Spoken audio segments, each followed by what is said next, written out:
Aí a gente vai...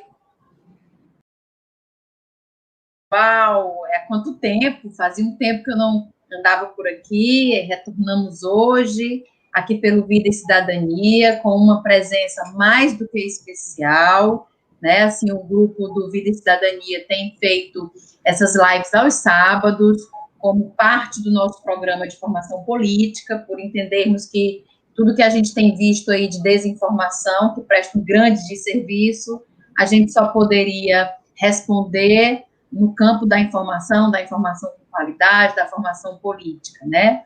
Hoje a gente está aqui, é um prazer e uma honra receber o professor Dorico Monteiro, professor na medicina na UFC, pesquisador da Fiocruz. Ele foi muito sucinto ao passar apenas essas descrições, porque, na verdade, ele é uma grande figura política, né? Tem colaborado muito nas discussões, tem promovido debates interessantíssimos, ricos e férteis. E hoje, para a gente, é um prazer, professor, de ter aqui, um prazer mesmo e uma grande honra, né? Para que a gente possa falar um pouco sobre as competências políticas dos prefeitos e vereadores e o poder local no Brasil. Bom dia, professor Dorico, saudações em nome de todo o nosso coletivo Vida e Cidadania. Oi, Tatiana, bom dia a todos. Tá bem o som, Tatiana? Tá tranquilo aí? Tudo tranquilo. Ótimo. Bom dia a todos aí que estão nos ouvindo. Bom dia quem estiver assistindo agora. Boa tarde para quem for nos ver à tarde. Boa noite para quem nos for ver à noite. Quero aqui inicialmente agradecer o convite que foi feito a esse coletivo, que para mim é uma das coisas novas que surgiu aí, com muita força, com muita importância. Vai ser um dos legados importantes dessa pandemia, essas atividades que vocês fizeram, não só aqui no YouTube, mas também na formação política, promovendo debates, reuniões, trazendo a discussão da conjuntura, né?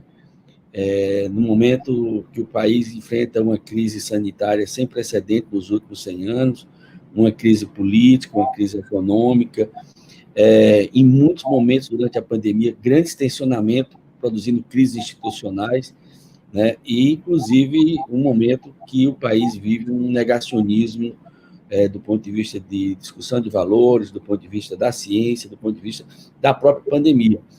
Então, isso, ter coletivos como o de vocês, oxigenando esse debate, articulando a academia com a sociedade, trazendo as reflexões produzidas no ambiente acadêmico para debater com a sociedade e se colocar à disposição, né, em canais importantes como esse que vocês criaram no YouTube, é da maior relevância. Então, eu que agradeço, fico muito feliz de estar podendo, nesse momento, contribuir com esse debate. Maravilha. Professor Dorico, me parece, assim, eu tenho a ligeira impressão, e eu acho que o senhor vai concordar comigo, né, de que as eleições agora para prefeito, elas se configuram aí como um primeiro grande evento sociopolítico pós-pandemia, né? Assim, vai ser Eu diria trans, né?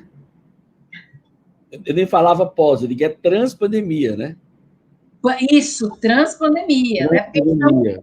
Dela, trans porque, inclusive, veja só, o que está acontecendo no Brasil e no mundo. O presidente americano, que negou tanto a pandemia, que negou tanto as recomendações, pegou a Covid, teve que ser hospitalizado, teve apoio respiratório. Aqui no Ceará, nós estamos, o governador, nesse exato momento, ele e a esposa estão em quarentena, porque contraíram o vírus, e o candidato a prefeito, um dos candidatos a prefeito, no caso do Sarto, também contraiu a doença. Então, nós estamos tendo uma pandemia, uma eleição transpandemia, que ela, por si só, pela mobilização que ela produz, ela pode, inclusive, vir a ter uma segunda... Eu nem falo em primeira onda, porque nós não conseguimos, no Brasil, sair da primeira onda, diferentemente da Europa. A Europa, sim, teve uma primeira onda e agora está iniciando a segunda onda. Nesse caso do Brasil, é possível que a gente tenha um alargamento mais do que o que já é. Se você compara as curvas europeias, vou usar essa mão aqui para dizer, está aqui. Ó. A Europa fez isso, o Brasil fez isso, está fazendo isso, entendeu? Só para a gente entender a curva, ou seja, a Europa teve um pico, desceu, tá certo? e porque aqui foi o aumento da mortalidade caiu, pelas medidas que foram fortemente... A Europa negou a pandemia no início, mas depois ela entendeu, fez o dever de casa, inclusive a Inglaterra também começou a negar e tal, e o presidente e o primeiro-ministro inglês, né, o Boris Johnson, também foi acometido da doença, foi hospitalizado, teve que ter suporte ventilatório, e o Brasil não, nós ainda estamos na primeira onda, que ela diferentemente da Europa, que ela se fechou, aqui no Brasil, ela fica circulando os estados, porque como você não teve uma coordenação nacional, né, e houve, na realidade, uma crise institucional com 3 ministros em plena pandemia, o que aconteceu é que você teve uma permanência da primeira onda, nós não saímos ainda, aqui o Ceará mesmo, quando a gente aumenta a testagem, aumenta, depois diminui, as pessoas entram em quarentena.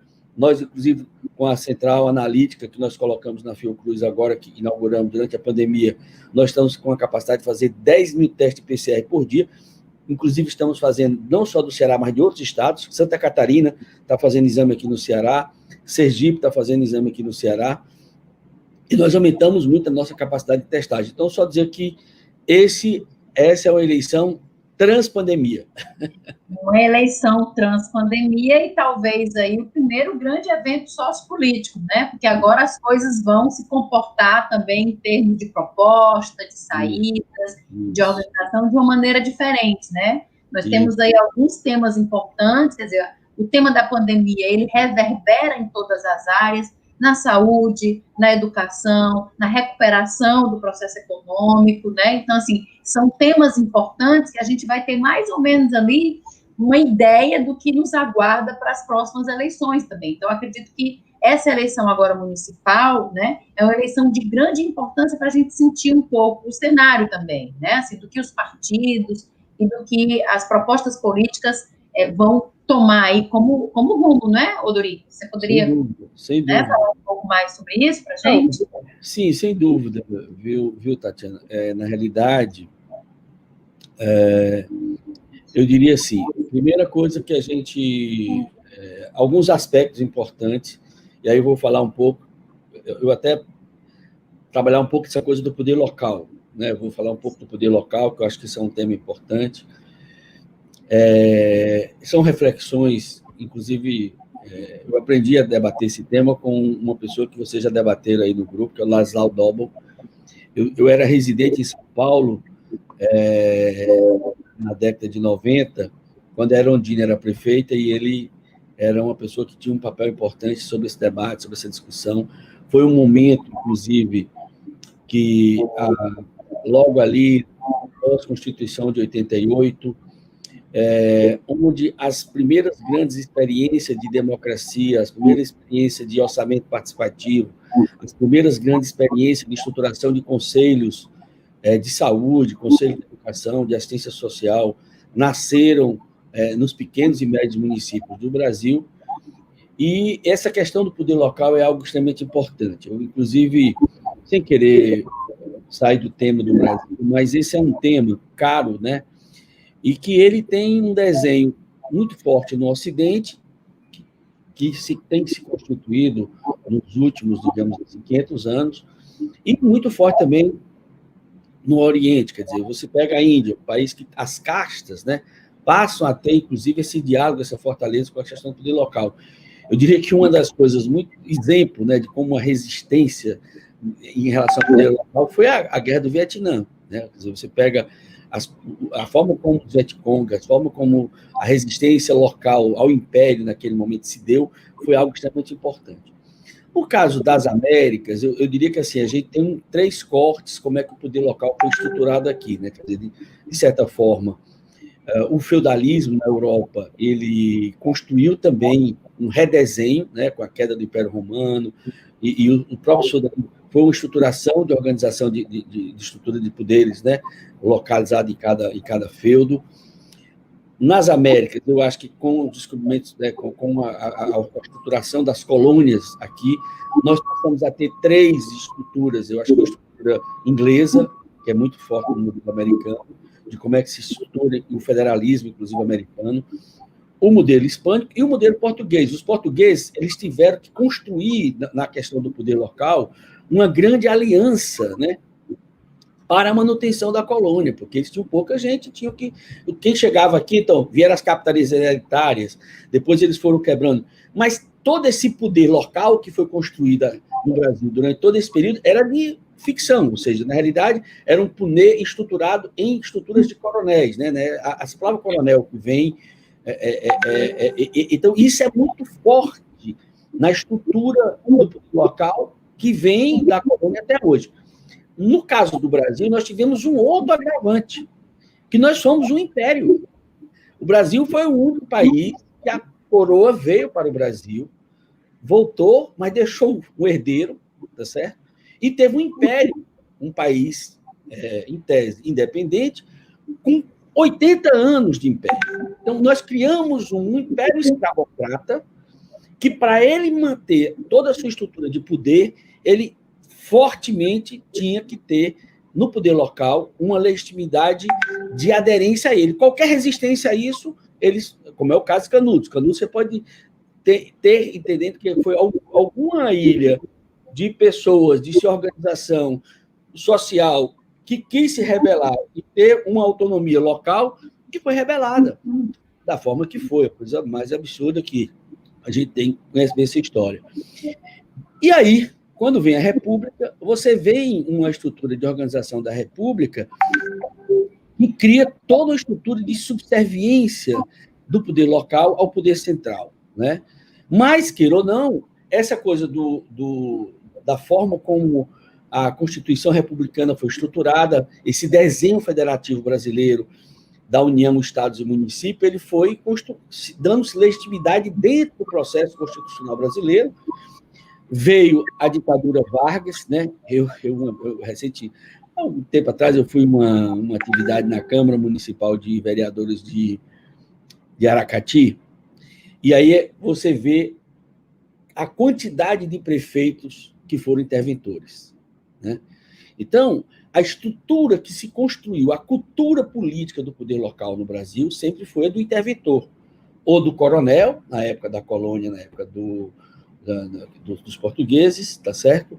Ou o poder local que foi se instituindo com o poder do interventor, né? E aí depois veio a ditadura militar, ao ponto da gente não ter eleições para as capitais, e o que a gente tem de estruturação do poder local no Brasil, ele se inicia, então, realmente a partir da Constituição de 88.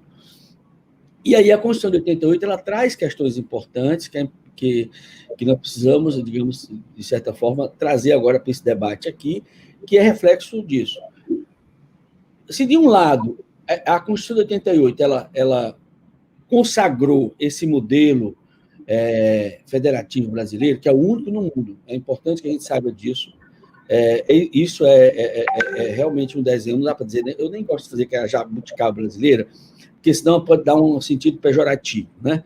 Eu não quero dar como sentido pejorativo, não. Eu acho que... Isso tem a ver com a nossa singularidade, né? A singularidade. É importante que a gente entenda dessa forma e temos tido conquistas importantes nesse sentido. Então, primeira coisa, comparando, os modelos europeus, né, que vieram das estruturas, né,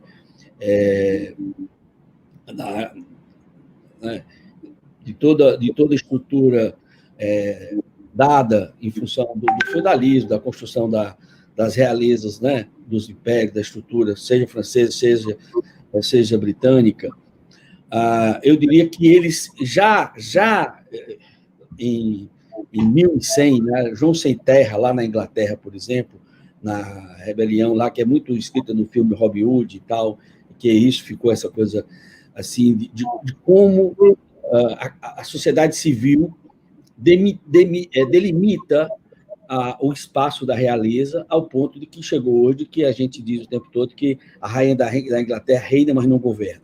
Então, esse compartilhamento do poder é uma coisa que, no caso da Europa, foi muito forte e foi muito sofrido, porque foram muitas guerras, muitas pactuações, né?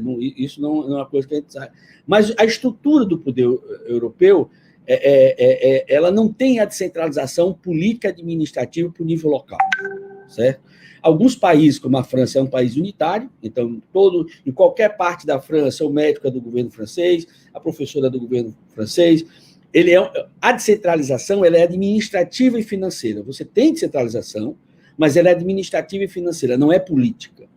Isso é importante para o nosso, quem está acompanhando a gente, entender a diferença de uma descentralização política, administrativa e financeira, que isso, a estrutura do federalismo brasileiro trouxe isso.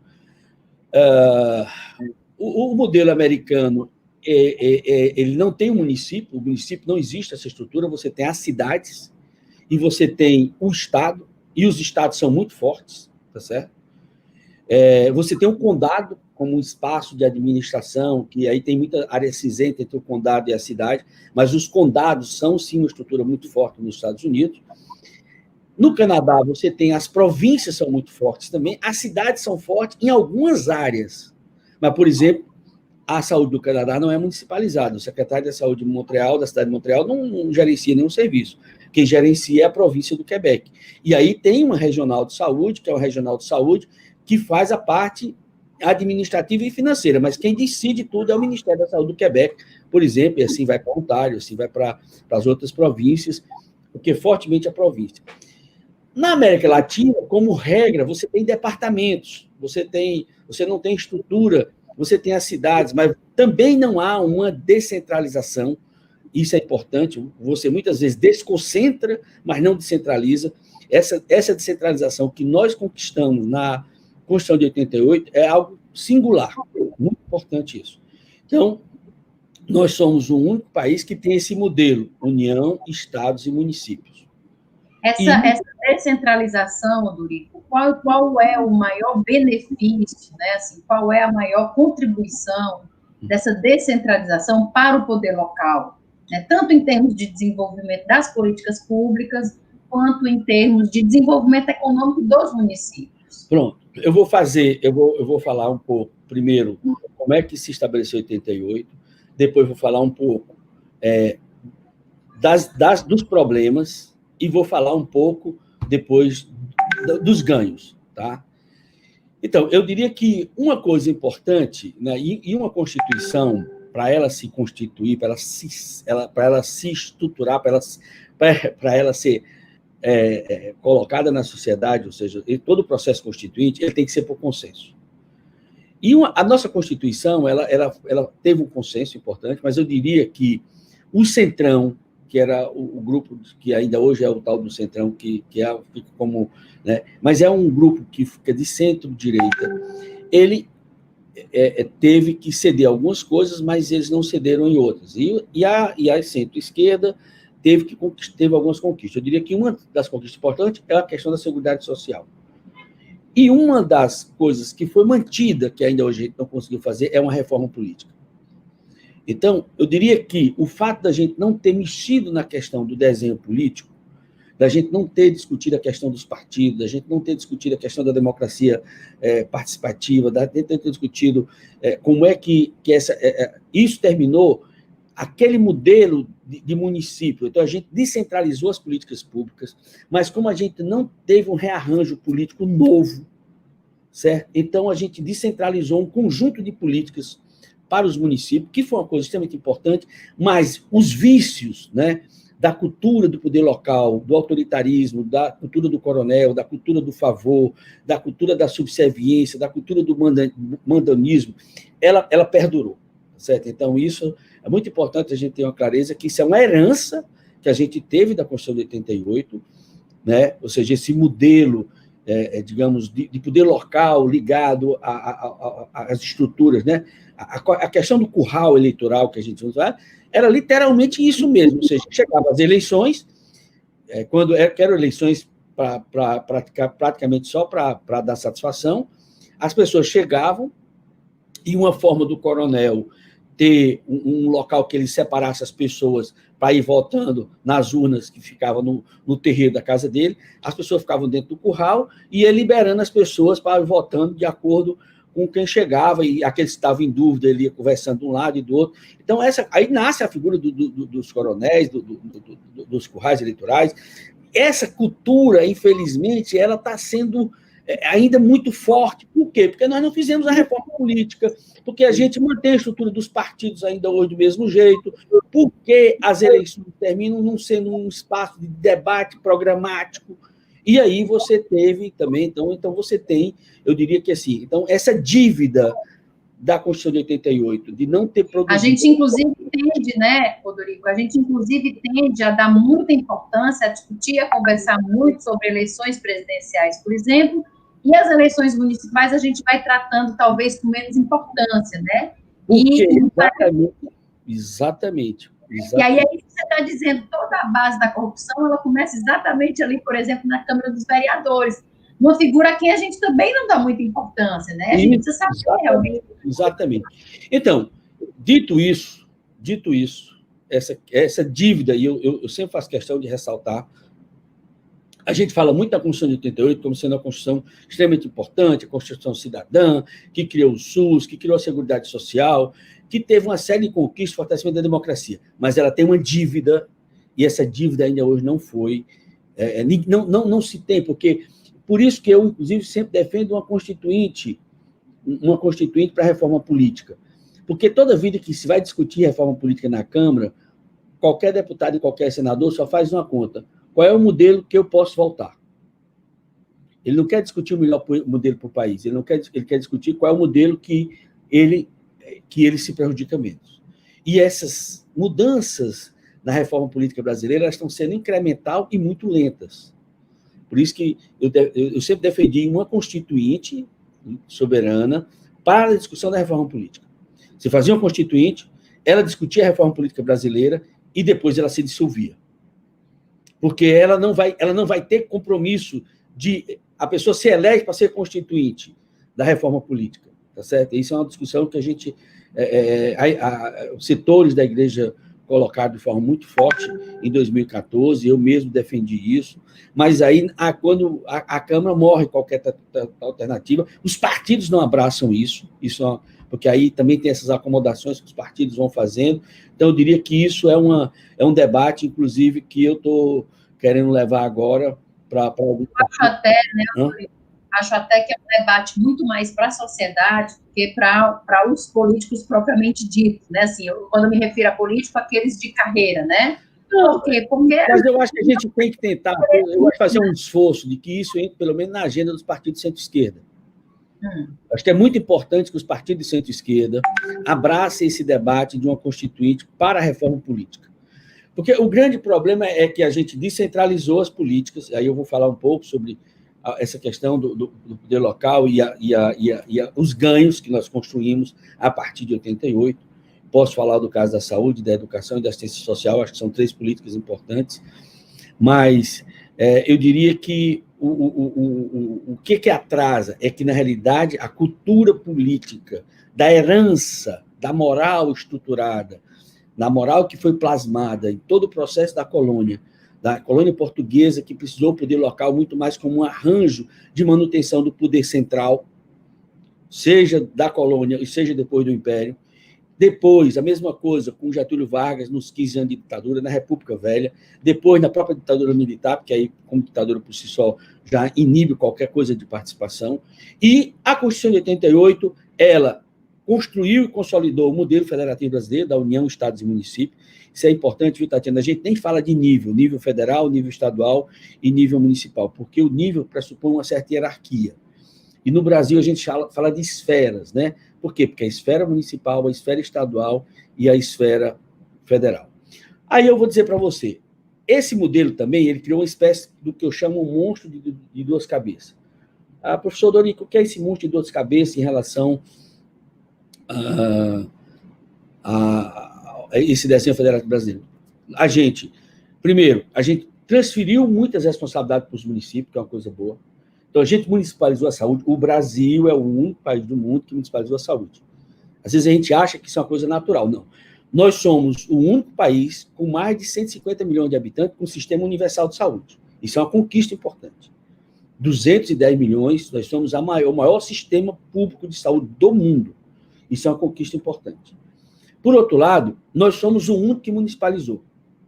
E aí, você cria você criou a situação. Por que é um monstro? Porque a União é que arrecada tudo. A gente não fez uma reforma tributária, a gente não fez uma reforma fiscal, a gente não estruturou a captação de recursos para os municípios e deu tarefa aos municípios. E aí a União arrecada tudo e não tem serviço nenhum. Os municípios fazem tudo e não arrecadam nada. Que, aliás, eu quero ressaltar que isso foi muito bem debatido aqui pelo meu querido amigo Alfredo, que teve aqui com vocês, acho que foi semana passada, não sei, mas que debateu esse tema com muito, e eu concordo com tudo que ele falou, trouxe várias reflexões. Então, com isso, a gente descentralizou um conjunto de políticas, mas a capacidade de arrecadação dos municípios é muito baixa. Então, depende tudo da União. O que trouxe um viés, porque o Estado, em muitas políticas, o Estado fica praticamente sem uma função muito clara. Saúde, por exemplo, é uma delas. Né? Quer dizer, o secretário de saúde do Estado, ele é secretário da rede dele, mas ele não é secretário dos municípios, porque os municípios têm autonomia. Tá certo? E nós não conseguimos ainda fazer um arranjo que você tivesse uma governança estadual e regional que desse força a essa articulação da União, os estados e municípios. Então, sem dúvida nenhuma, eu diria que, então, no caso especificamente, já tem essa distorção que eu queria chamar, que é o fato da estrutura tributária, a estrutura de arrecadação, o modelo, né? E por isso que eu defendo que você pense na possibilidade de que a taxação dos impostos seja no consumo, porque quando você taxa no consumo, aquele imposto que é consumido no município, ele fica para o município. E aí nós temos que pensar uma reforma tributária que você fortaleça o papel, digamos, fiscal e tributário dos municípios. A outra coisa importante nesse processo é que, no caso da saúde, nós temos um outro problema, porque tudo na saúde é um sistema regional hierarquizado. E você não tem a região como um espaço político. A região ela termina sendo administrativa. Então, você tem a necessidade de um paciente que se desloca de um município para o outro, mas não tem nada no papel, na relação acordada entre os municípios, né, que você, digamos, proteja o cidadão. Então, esse percurso que o paciente faz, o cidadão faz, a mulher grávida faz, a criança faz, é muito frouxo essa relação, porque nós não temos a região como um ente de responsabilidade assistencial. Isso é uma coisa que eu quero fazer justiça. O governador Camilo Santana, com o secretário Cabeto, construiu um conjunto de ordenamentos que ainda não estão em curso para ser implantados, que vai mitigar, né, tentar mitigar esse processo, criando o que os europeus hoje praticam muito, que é o Estado contratualizado. Então, você faz contrato entre os entes, então faz contrato entre os municípios da região, e isso assumindo a responsabilidade sanitária sobre os cidadãos da região, e isso é uma pactuação legal, e passa a proteger, porque hoje tudo é oral. As responsabilidades são orais. Ela não chega a ser uma pactuação de verdade, de proteção. Então, eu diria que isso foi uma coisa que é uma consequência no caso da saúde, eu diria que digamos, é uma limitação. E isso tem que ser debatido nas eleições. Porque é o papel, nesse caso, é o papel duplo do prefeito, que tem que se articular em consórcio com outros prefeitos, mais do que consórcio, só para assistencial, mas sobre a responsabilidade sanitária da vida do cidadão, e os vereadores também têm que debater e discutir essa questão interfederativa. Então, o debate sobre a relação interfederativa, esse é um debate fundamental para ser discutido nas eleições. E aí eu diria que uma outra coisa que aconteceu, que eu considero importante, foi uma estrutura que tem no Brasil, que não tem na Europa, não tem no Canadá, com peso. Eu diria que foi uma herança, né, da própria Revolução Russa, aqui no discurso da América Latina, dos militantes, que pegou dentro do SUS, que é a questão da constituição dos conselhos de saúde, dos conselhos de assistência social, dos conselhos de escola. Esse modelo de participação social que nós construímos a partir do processo de municipalização, de fortalecimento do poder local, eu diria que foi uma coisa positiva e que isso fortaleceu. Então, hoje, você tem uma ideia, você tem 5.570 conselhos municipais de saúde no Brasil. Você tem 5.570 fundos municipais de saúde no Brasil. Você tem 5.570 fundos de assistência social, fundos de educação. Você tem os conselhos gestores desse fundo. Então, essa parte, digamos assim, da participação social foi muito importante, tá certo? Nesse processo todo. Qual é o problema disso tudo? É que quando chega na época da eleição, é como que nada disso acontecesse. Porque você vai para as velhas formas de fazer política nos modelos tradicionais, certo? Para isso, nós tínhamos que, talvez, oficializar o papel com mais força, inclusive dos orçamentos participativos, que foram algumas experiências perdidas logo no processo de redemocratização, Porto Alegre, Capuí. A gente teve uma experiência muito forte de transparência administrativa, de colocar no muro da cidade tudo que entrava, que saía, de discutir com cada comunidade o orçamento, tentar executar esse orçamento que foi pactuado. Então, eu diria que essa aí é um grande desafio, porque aí eu diria que aí é onde você tem que, nesse momento, aproveitar para debater as políticas públicas locais, o papel da sociedade civil nesse processo e o papel do legislativo. Certo? Agora, vou te colocar uma questão bem anterior, né? Porque a gente tem tentado divulgar esses encontros do sábado para o maior número de pessoas possíveis, porque você já sabe, a gente tem repetido aqui todas as vezes que o nosso maior objetivo, de fato, é esclarecer e levar, construir, ajudar a construir um tipo de raciocínio político, né? Assim, ajudar na formação política das pessoas. Então, assim, voltando um pouco só para a coisa do tema da nossa live, que eu acho que é importante, muita gente não sabe, né? A gente, às vezes, constrói um debate achando que as pessoas, todo mundo compreende, né?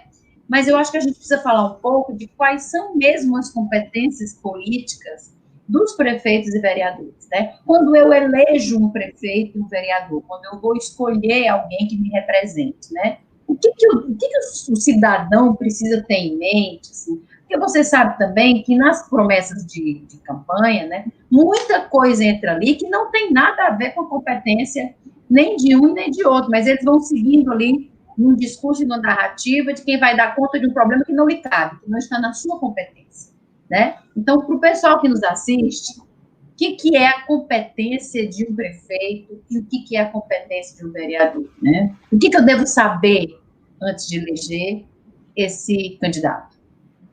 Tranquilo, Tatiana. Inclusive, eu vi que tinha uma pergunta aqui, que é exatamente se os conselhos de participação social estão em risco. Vou falar um pouco sobre isso. Então, por que a gente faz esse pano de fundo para discutir a questão do poder local e chegar, então, nesse modelo que a gente construiu no Brasil? Primeiro, é um modelo presidencialista, né? E, aliás, esse é o modelo que é adotado nas Américas, né? Com exceção do Canadá, que teve uma forte influência europeia, e eu diria que as várias tensões na Europa fez com que eles estruturassem um modelo parlamentarista exatamente por essa transição da monarquia, certo? A queda da monarquia, a estruturação da sociedade civil e aquele um fantasma do rei fez com que eles construíssem um desenho onde o parlamentarismo, na minha concepção, é mais democrático do que esse modelo nosso. Mas nós construímos nas Américas, e aí teve uma forte influência do modelo americano, esse modelo de presidencialismo, tá certo?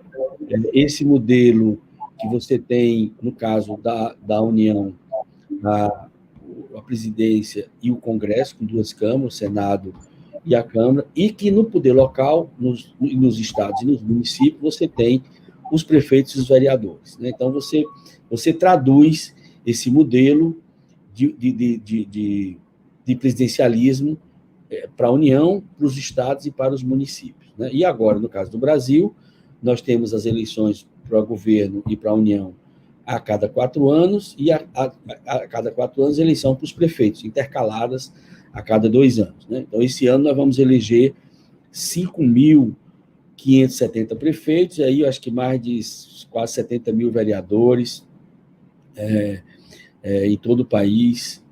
Na realidade, acho que dá quase 60 mil e alguma coisa, tá? E aí, eu diria que, assim, algumas coisas muito importantes que a gente tem que entender, que são dois poderes distintos, né?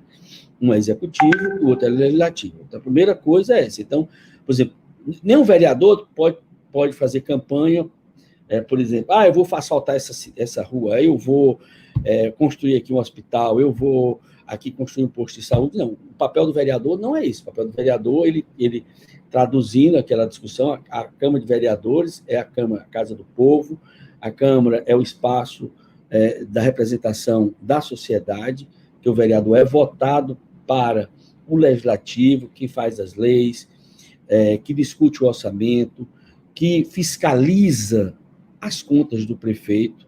Tanto é que você tem os tribunais que faz o controle externo, mas no caso dos tribunais, eles são órgãos assessores ao legislativo, então o TCU, um órgão assessor ao Congresso, à Câmara, ao Senado, e o Conselho Tribunal de Contas do Estado é um órgão assessor, no caso do Legislativo Estadual, mas que faz também o controle externo dos municípios.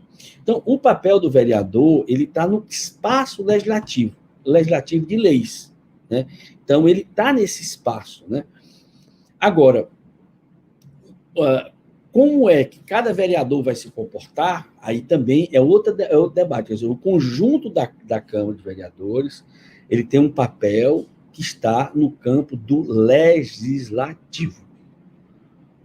Então, se algum vereador chegar em algum canto, né, ele pode até dizer, eu vou me comprometer a defender as melhores políticas de saúde, eu vou defender a participação social, eu vou defender o orçamento participativo, eu vou defender. Então, ele pode defender, são bandeiras de políticas públicas que ele deve defender e deve discutir, mas ele não executa. Aí sim, o prefeito, cabe a ele o papel do executivo municipal, né? Esse executivo municipal são 5.570 municípios. Nós temos no Brasil, isso é outra situação, porque nós temos uma situação de redistribuição de recursos extremamente, digamos assim, mal feita, mal processada. Há uma forte dependência dos municípios da União, dos recursos, né, da estrutura. A gente tem conseguido alguns avanços importantes, eu não estou aqui sendo gabola, nem estou querendo fazer pabulagem, mas eu tive um papel quando eu fui secretário de saúde durante 24 anos, fui secretário de saúde de 89 até 2008, de município, e depois fui secretário do Ministério da Saúde. Mas nós tivemos um papel importante nesse caso, que isso é um papel importante para o prefeito e para o vereador, que é a transferência de recursos fundo a fundo. Então, é muito importante o prefeito saber o que ele recebe fundo a fundo, do Fundo Nacional de Saúde para o Fundo Municipal de Saúde, do Fundeb, que acabou sendo uma lei importante agora, da Seguridade Social, quais são os recursos disponíveis de transferência, porque muitas vezes os prefeitos pedem recursos porque não conseguem ter acesso a isso. E cabe ao legislativo, vereador, acompanhar esses fundos. Então, se você pegar o Fundo de Saúde, por exemplo, ele tem que ser acompanhado pelo Conselho Municipal de Saúde. Então, os conselhos têm papel, está na lei, inclusive aprovar a prestação de conta do secretário municipal de saúde. O secretário tem que prestar conta a cada 4 meses na Câmara de Vereadores, isso está na lei complementar 141, tá certo? Importante isso, porque com isso você vai aumentando o processo de transparência administrativa. Eu diria que esse é um dos outros grandes desafios desse momento da gente debater e discutir como é que a sociedade civil, como é que as estruturas de participação social, elas tensionam para a construção de uma gestão pública transparente e participativa, fortalecer a democracia participativa. Então, você, no caso da saúde, por exemplo, você tem a Câmara de Vereadores que tem que acompanhar o Fundo Municipal de Saúde. É importante. Quem ordena a despesa é o secretário que é o ordenador de despesa. Não é nem o prefeito, porque o fundo tem, inclusive, o CNPJ. Então, o ordenador de despesa tem que ser o secretário de saúde, pela própria lei, pela própria estrutura. isso é uma coisa importante, porque é uma descentralização, inclusive administrativa interna da prefeitura. Evidentemente que o prefeito não vai colocar um secretário que seja desobediente a ele, mas isso é, inclusive, o próprio Tribunal de Contas, ele, quando vai avaliar as contas dos municípios, ele define o que é conta de governo, que é aquela conta que são ligadas diretamente ao prefeito, e o que é conta de gestão. Então, o secretário de saúde de qualquer município, de educação, o secretário de assistência social, o secretário de esporte, o secretário de cultura, ele passa a ser também um ordenador de despesa das contas da sua pasta. Então, isso é uma coisa importante. Então, cabe no da saúde, qual foi o arranjo que a gente fez com a Lei Complementar 141. Primeiro, o secretário de saúde é ordenador de despesa. Segundo, ele tem que prestar conta na Câmara. Depois, ele também tem que prestar conta ao Conselho Municipal de Saúde, que é uma forma de você aumentar o protagonismo da sociedade. E sobre protagonismo, né, que eu acho que é um tema muito importante, a gente possa se haver com isso, se apropriar disso, né? A Ângela tem uma pergunta aqui, ela pergunta o seguinte: quem faz mais pressão política nos gestores públicos? A imprensa, com os diferentes veículos, as redes sociais ou os conselhos?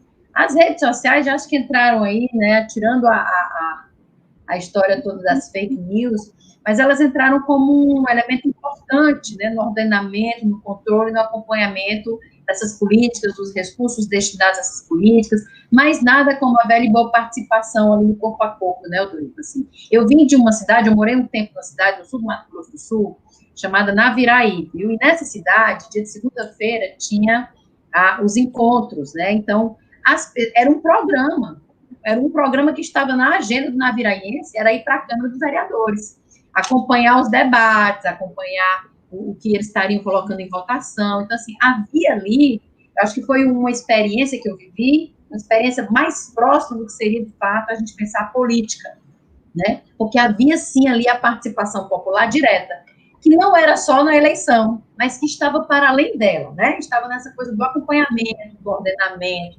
do se inteirar, né? Então, nessa perspectiva do protagonismo, do acompanhamento, do ordenamento, quem que você acha que exerce aí um poder de pressão maior? Imprensa, redes sociais, conselhos?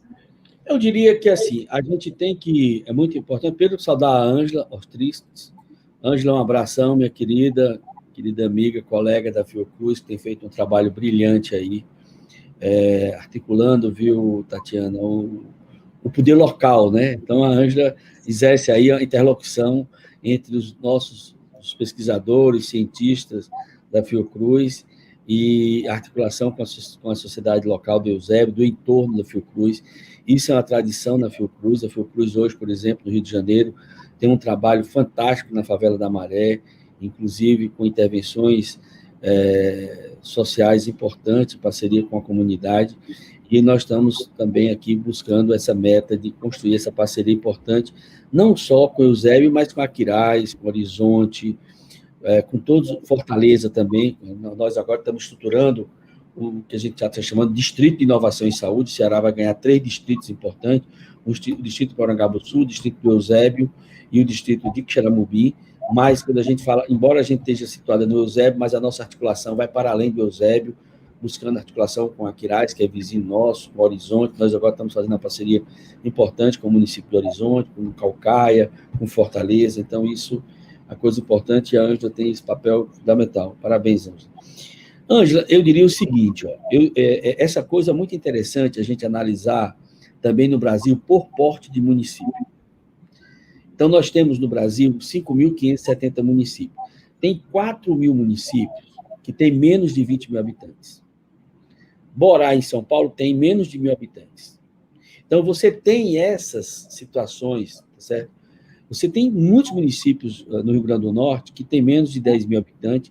E em Minas Gerais, tem 840 municípios, no estado de Minas Gerais. Dos 840, você tem aí pelo menos uns 300 a 400 com menos de 20 mil habitantes. Esses municípios pequenos, a imprensa que tem poder é a rádio local, por exemplo. Né? Assim, a grosso modo, no debate, na discussão. Evidentemente que quando tem uma crise, a televisão vai lá, filma, discute e tal. E aí, muitas vezes, as rádios locais ficam na disputa dos grupos. Um grupo político tem uma rádio, outro grupo tem outra, um esculhamba e o outro defende. escolhemos usando aqui o termo do nosso português aí, tá certo? Um fala mal, critica e tal, não sei o quê, e o outro vai lá e tal.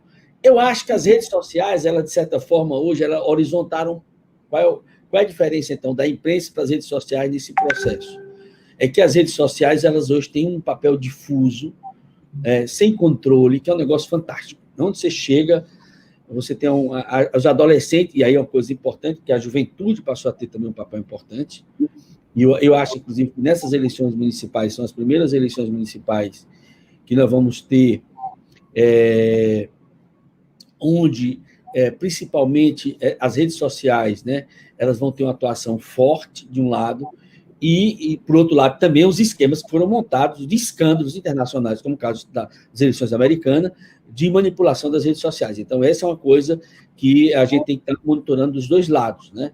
E isso é uma coisa que a gente não sabe como é que isso vai acontecer no futuro, né? Sobre os grandes big data que estão nas grandes dados de fontes de informação do estilo de vida das pessoas, do desejo, né? Hoje, as grandes, né, o Google, o Facebook, eles sabem mais da gente do que nós mesmos. Muitas vezes uma coisa que a gente tinha vontade em 2015, que você conviveu, que você desejou, que aquilo passou na sua vida, mas está lá na memória deles, e eles podem atuar e trazer. Então, isso é uma coisa, esses algoritmos, como é que isso vai, ainda está muito claro. Mas eu acho que a gente tem que entender, e eu vejo dessa forma, que também é um espaço de democratização da informação. Você horizontaliza. Tá? Então, aquela imprensa tradicional, tal, ela perde peso, né? E você tem uma coisa nova. Porque aí, se você pensar nas grandes cidades, né? Aí a mídia local já tem jornal, já tem televisão, já passa a ter uma massa crítica. Mas eu diria que as redes sociais. Agora, eu diria que nada disso substitui a sociedade civil organizada. Isso é que eu acho que é a nossa grande aposta. Né? Nós temos que apostar na sociedade civil organizada. Porque aí a sociedade civil organizada, aí sim ela usa a imprensa, aí sim ela usa as redes sociais, aí sim ela leva propostas concretas e não só o negacionismo de um lado ou a crítica do outro, mas ela também passa a ter uma oposição propositiva, ela passa a ter uma análise de conjuntura, ela passa a ser protagonista dentro. E aí eu entendo que uma das coisas importantes nesse momento é a gente defender a democracia participativa. Eu acho que esse é o nosso grande desafio, né, Odúlio? É isso que eu queria dizer. Então, o vereador, ele representa, ele está lá, ele representa, ele é representativo, né? Ele trabalha com a democracia representativa. Mas a Câmara tem um limite. Qual é o limite? É que ela tem que se associar mecanismo, como esse que você estava falando, de Naviraí, de que você possa construir vínculos entre o legislativo e a sociedade para que você possa fortalecer a democracia participativa. Eu diria que esse também é o grande desafio. Sobre esse tema, inclusive, a Gisela Colares, né, colocou aqui uma pergunta que eu achei super pertinente, tem a ver com isso que você está colocando aqui, né? Quais os principais obstáculos da articulação política que possui um prefeito e um vereador? Que trânsito ele precisa ter com essas outras esferas, né? E aí a gente inclui tudo, a participação popular, o governo federal, o governo estadual. Eu diria que o grande obstáculo, no caso do Brasil, é o modelo de redistribuição de recursos.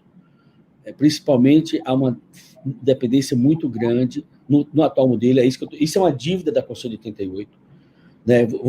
Eu acho que o Alfredo foi muito feliz, quer dizer, você não taxa renda, você não taxa herança, você não taxa...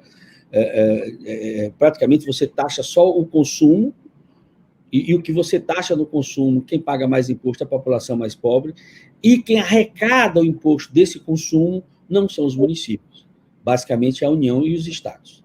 Né? Então, esse desenho redistributivo dos recursos e a falta de uma melhor estruturação para que você possa redistribuir os recursos, né?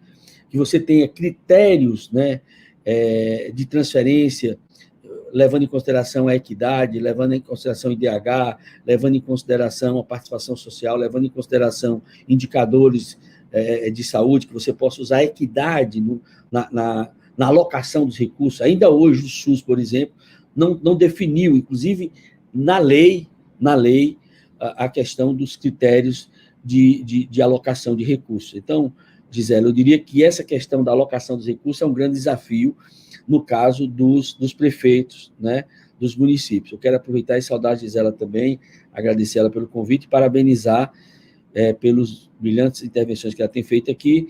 E, Gisela, e também agradecer a você que tem participado dos debates nossos lá do grupo lá do nosso CA 12 de maio para sempre, tá?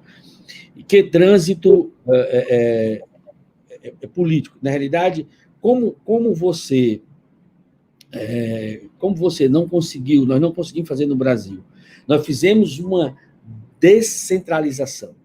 Eu não vou dizer que é desconcentração, porque durante a década de 90, a gente discutia muito, viu, Tatiana, se era descentralização, se era desconcentração, o que ia fazer. Mas como a gente descentralizou o poder, e verdadeiramente os municípios passaram a ser protagonistas, e eu quero ressaltar que foi a partir da saúde, da educação e da ciência social que, principalmente, milhares de municípios nesse país, inclusive do semiárido nordestino, se organizaram, se estruturaram, e esses municípios passaram a construir o Estado do Brasil a partir de planos municipais de educação, planos municipais de saúde, estruturação de fundos, então isso foi muito importante. Agora, o problema é que, pelo fato da gente não ter construído um mecanismo de financiamento para que seja aderente a esses planos, aí você constrói um mecanismo dentro do presidencialismo de coalizão, que o presidente da República precisa ter uma coalizão dentro da Câmara para ter acesso ao poder e para apoiar suas coisas. Esses esquemas dos deputados, essas estruturas dos deputados realizada em Brasília, elas refletem no nível local e cada prefeito quer ter aliança com um deputado que tem aliança com o governo federal para que ele possa ter seus recursos.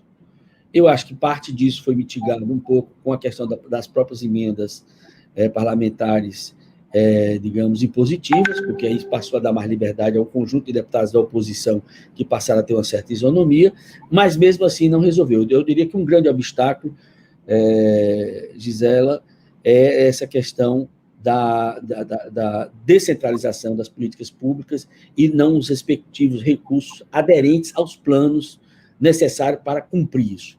Então, você tem... como que, assim, o plano... Aquilo que a gente estava... que foi previsto, né, o artigo, acho que é o artigo 5º da Lei Orgânica da Saúde, define o que eles chamam de planejamento ascendente. Então, o plano municipal de saúde, ele tinha que ser um plano municipal de saúde olhando as necessidades da população. O plano estadual de saúde, ele tinha que ter coerência com os planos municipais de saúde. E o plano nacional de saúde tinha que ter aderência aos planos estaduais de saúde. Isso não acontece. Nós temos uma média de um ministro da saúde por ano. Então, em 2013 era Alexandre Padilha, 2014 era Arthur Quiolo, 2015 foi Marcelo Castro, 2017, Ricardo Barros, 2019, Gilberto Ockley, 2020, Mandetta, 2020, 2020, lá que a gente até esqueceu o nome, agora o Pazuello, que é o... Tais, e agora o Pazuello. Esse, né, período agora de 2020, aí a gente ficou ladeira abaixo, né, Eudorito? Assim, literalmente. Então, o que eu quero dizer com isso é que esse é um grande obstáculo, viu, Gisela? Esse é o obstáculo de você não ter descentralizado as políticas, ter dado aos prefeitos o papel e os secretários de elaborar seus planos, mas na hora de viabilizar aquele plano, ele vai para a gaveta. Porque o plano... Aí, cada ministro desse que eu citei aqui, ele chega lá e tem o seu plano estadual nacional de saúde. Mas o plano é dele, né? Inclusive, eu, quando deputado, apresentei um projeto de lei para criar planos decenais da saúde em lei. Isso é um papel importante, como exemplo da educação. Então, cada vereador agora, ele tem um papel de fiscalizar o plano municipal de educação que foi aprovado em lei, aderente ao plano estadual e ao plano nacional de educação. Certo? Isso é uma coisa importante. Então, os planos, quando ele é lei, ele é um plano de Estado e não é plano de governo. Mas cada ministro que chega da saúde faz um plano nacional de saúde, que apresenta ao Conselho Nacional, mas é um plano dele e do grupo dele. Não é uma coisa debatida e discutida com a sociedade. Então, que esse é outro obstáculo importante que a gente tem que defender nesse momento. Eudorico, a gente está aqui se encaminhando para o final da nossa live, Queria que você, se você puder, assim, dizer, assim, o que você poderia alertar as pessoas para esse processo agora, né, de eleição, né? O que o nosso participante aqui, o nosso seguidor, deveria ter em mente ao escolher o seu vereador e o seu prefeito? Qual é o conselho que você deixa aí para a gente já nesses últimos minutos? Assim, Tatiana, a primeira coisa que eu queria falar é o seguinte: responder aqui, os conselhos de participação social estão em risco? Eu diria que não. Eu acho que o conselho em si, não. O nosso grande problema é a democracia brasileira. Aí a gente tem hoje vivido uma crise institucional, alguns debates em torno da democracia, mas eu diria que não vejo, né, até porque esses conselhos estão em lei, eles não são conselhos criados por portaria, não são conselhos, são políticas de Estado no Brasil, principalmente o Conselho de Saúde e de Assistência Social, porque os fundos também são criados em leis, tá certo? Então, já no arcabouço jurídico nacional, eu não vejo ameaça. Nesse momento, não vejo concretamente. O que eles precisam é ser debatidos e discutidos nesse momento de eleição, tá certo? Tanto os prefeitos, é importante que os prefeitos que vão ser votados assumam o compromisso de acatar e de debater e de aceitar as resoluções do Conselho, né? Isso é importante. Inclusive, o Conselho Estadual de Saúde do Ceará é presidido por usuários, né? Ou por servidores, isso é uma coisa importante. Eu fui um dos primeiros secretários do Brasil, porque, Tatiana, quando eu era secretário de Saúde de Sobral, em 97, existia uma coisa que o secretário municipal de saúde tinha que ser a presidente nato do conselho. Eu fui o primeiro secretário de saúde do Brasil, certo? A abrir mão do secretário ser nato e o conselho eleger o usuário. Então, isso é uma coisa importante, que aí, quando eu fui presidente do CONASEMES, eu passei a defender isso junto aos secretários municipais, de que o secretário tinha que abrir mão de ser presidente nato do conselho, até por uma questão de conflito de interesse. Então, essa questão é muito importante. Agora, uma coisa é a gente separar também, Tatiana, só para concluir, o que é Conselho Municipal de Saúde, que não é um conselho da sociedade. Ele é um conselho de participação social, de controle social, dentro do Estado. E aí, isso aí não substitui a importância dos movimentos populares de saúde, por exemplo. Que uma coisa é eu ter o Movimento Popular de Saúde e outra coisa é eu ter o Conselho Municipal de Saúde. O Conselho, ele é um órgão que está na estrutura do Estado. Tá certo? É diferente, por exemplo, dos Conselhos de Defesa da Revolução de Cuba. Por exemplo, que eles são órgãos da sociedade civil fiscalizando o Estado. Então, isso é uma coisa muito interessante. E aí, só para colocar, o que é que eu recomendaria nesse momento aí da gente debater e discutir com os prefeitos? Primeiro, eu acho que é discutir políticas públicas. Qual é o compromisso, qual é a história do prefeito, qual é a tradição, qual é as alianças que ele está fazendo, do ponto de vista, inclusive, de discussão, de debate, tá certo? Na educação, na saúde. Também, se essas coisas têm viabilidade ou é demagogia, que é importante a gente separar o que é um discurso demagógico, eleitoreiro, populista, de um discurso que tem viabilidade e exequibilidade.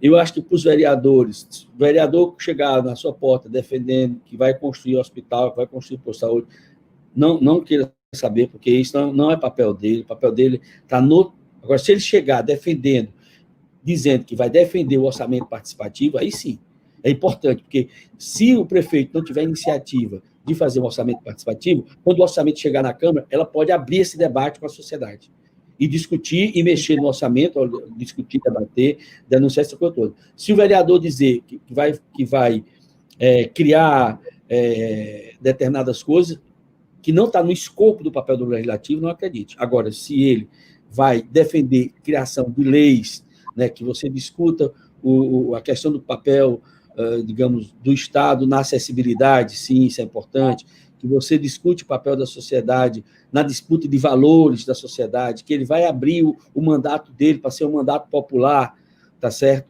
Esse mandato popular vai estar aderente as ações dele, prestando conta às pessoas. Então, isso são coisas importantes. Então, eu diria que esse... E a outra coisa também eu acho que a disputa de valores, né? Nós estamos vivendo pela primeira vez no Brasil, né, depois da redemocratização, uma narrativa, disputas de narrativa, uma narrativa extremamente reacionária, conservadora, sexista, machista, homofóbica, racista, né, defendida aí por um conjunto de valores ligado ao discurso do presidente da República. Você tem um grupo aí que tem uma perspectiva mais de centro, mas aí é uma estrutura fisiológica, e você tem um grupo de centro-esquerda que defende uma sociedade mais justa, mais fraterna, mais solidária, que você defende um poder local mais transparente. Então, esse debate aí... E agora, é muito importante, Tatiana, a gente entender também que muitas vezes os arranjos locais, eles são muito, muito interessantes. Então, você tem, por incrível que pareça, alguns municípios que o PSL está junto com o PT, né? Então, isso aí são... Essas alianças confundem muito, né? Sim, pois é, eu estou só dizendo que você tem essas alianças, mas elas muitas vezes são poder local. Por isso que eu acho que nós precisamos também de uma reforma política para refletir essa questão também das questões ligadas às reformas partidárias. E, para terminar por último, eu diria o seguinte, essa também é uma eleição diferente das outras, além de estar acontecendo no transpandemia, que é a primeira eleição que você não tem coligação dos partidos para a eleição dos vereadores. Então, cada partido... Eu acho que, assim, uma coisa que vai acontecer como consequência dessa eleição digamos, a gente vai começar a medir verdadeiramente o tamanho de cada partido, pela quantidade de prefeitos eleitos, pela quantidade de vereadores. E isso vai fazer com que haja uma reflexão nos partidos, nos deputados, porque a próxima eleição de 2022, ela também não vai ter coligação, tá certo? E isso é muito importante, porque um dos grandes problemas da democracia brasileira também é a quantidade de partidos. A outra coisa também absurda é que cada município hoje não tem um partido com um diretório eleito pelos seus pares. É uma comissão provisória. E é o presidente estadual do partido que tira e bota quem quiser na hora que quer. Então, a estrutura, eu diria que um grande problema também da democracia brasileira é a frágil estrutura partidárias. Que eu acho que isso aí, por si só, já merece um outro debate, um outro momento, para a gente discutir as eleições e os partidos políticos, as eleições e a reforma política, que eu acho que esse é um bom debate aqui também para a gente estar discutindo. Pois já fica aqui o convite, viu, professor Dorico? Porque é um tema importantíssimo e necessário que a gente começa agora, né? Eu realmente acredito nisso, né? Uma eleição diferente, ela marca um outro momento. A gente precisa se ater e se atentar para a importância do poder local. Ele tem uma repercussão, assim, que eu diria, extensiva às outras esferas de poder, né? Então, assim, eu só tenho muito, eu queria agradecer, foi uma manhã de muito aprendizado, de muito esclarecimento, né? Gente, curtam o nosso canal, compartilhem e acompanhem aí as redes sociais do professor Dorico, que são riquíssimas, esse tema está sempre em debate, ele traz pessoas muito interessantes para conversar sobre os diversos temas, não só local, mas das outras esferas, inclusive internacional, que tem também uma relação. Hoje a gente não pode mais falar das coisas isoladas, né? A Gisela está aqui, defende a complexidade, eu sigo com ela na defesa de pensar as coisas muito mais complexas, interligadas e não ali separadas. Então, foi uma manhã esclarecedora, professor. Muito obrigada pela sua participação. Aos que acompanharam a gente até o final, obrigada. Compartilhem, curtam, chamam os amigos. Acompanhem todos esses coletivos, gente. O Dorico tem razão quando ele diz que essa foi uma herança rica, né, deixada aí por esse momento que ainda estamos vivendo, mas que já se consolidaram os coletivos, os grupos que estão discutindo política, que estão divulgando política, que estão fazendo bons debates esclarecedores, transparentes e sustentados. Então, a gente só tem a lhe agradecer mais uma vez, professor Dorico, pela sua participação conosco e as suas contribuições, tá? Tá.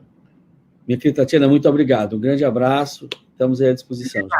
Isso, pessoal, na hora de escolher o vereador e o prefeito, veja bem a questão programática deles, para que você não seja enganado e não se arrependa. Tem muita coisa em jogo nessas eleições municipais. Não só a eleição do vereador, não só a eleição eleição do prefeito, mas uns novos arranjos políticos que a gente está estruturando no país, tá? Com toda certeza. Pessoal, então, para vocês, um bom sábado, um bom final de semana, um bom feriado. Saúdo aqui desde já, se tiverem aqui professores, que alguns tiveram o feriado do professor antecipado para terça-feira. Eu, como professora, saúdo a todos os meus colegas, tá? Um grande abraço, bom final de semana e bom feriado. Tchau, tchau e até sábado.